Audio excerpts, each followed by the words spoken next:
Tässä videossa käydään läpi Adobe Connect verkkokokousohjelman ääniasetukset. Esimerkissä on käytetty Firefox-selainta. Kun olet kirjautunut sisälle, varmista, että sinulla näkyy mikrofonin kuvake ruudun yläosassa. Jos sitä ei näy, niin ota yhteys hostiin. Hän ei ole silloin antanut sinulle mikrofonin oikeuksia. Meeting-valikosta käynnistät Audio Setup Wizardin, jossa tämän verkkokokousohjelman ääniasetuksia säädetään.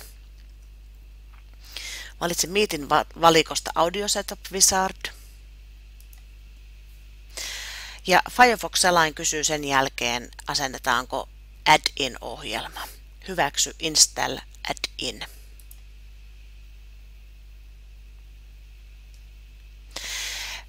Tämä ohjelma avautuu sen jälkeen sinulle ihan omaan ikkunaan ja siitä on tunnuksena tällainen valkoinen ikoni, jossa on harmaalla henkilöitä. Voit sulkea sen jälkeen Firefox-selain ikkunan.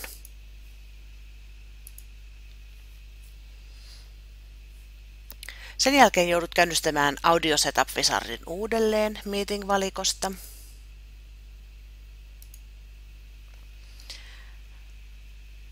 Ja tässä vaiheessa ensimmäisessä ikkunassa valitset Next.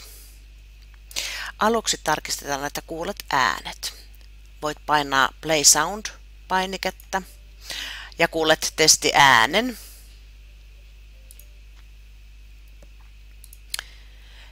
Seuraavasta ikkunasta valitset käytettävän mikrofonin. Ja tässä on tärkeää valita juuri se oikea mikrofoni. Tämän kanssa on eniten ongelmia. Eli täältä pienestä nuolikuvakkeesta saat alasvetovalikosta käytettävissä olevat mikrofonit. Ja suositeltavaa on käyttää aina sitä USB-kuuloke-mikrofonisettiä, joten valitse USB-headset, mikä sinulla on käytössä. Ja paina Next-painiketta. Seuraavaksi voit äänittää omaa ääntäsi ja kuulla, että se varmasti kuuluu myöskin tuossa ympäristössä.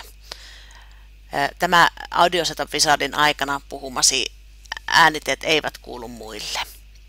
Paina Record-painiketta ja puhu normaalilla äänellä, jolloin näet, että palkki liikkuu, mikäli mikrofoni toimii normaalisti. Sen jälkeen voit painaa Stop-kuvaketta ja Play Recording-painikkeesta kuulla, mitä olet juuri äänettänyt. Sitten voit valita Next-kuvakkeen ja tässä seuraavassa ikkunassa testataan hiljaisuus, eli mikrofoni säätää ympäristön muut äänet kuulumattomiin mikrofonille. Ja tärkeää on, että kun painat tämän Test Silence-painikkeen, olet ihan hiljaa niin kauan, että tämä palkki on kulkenut loppuun asti.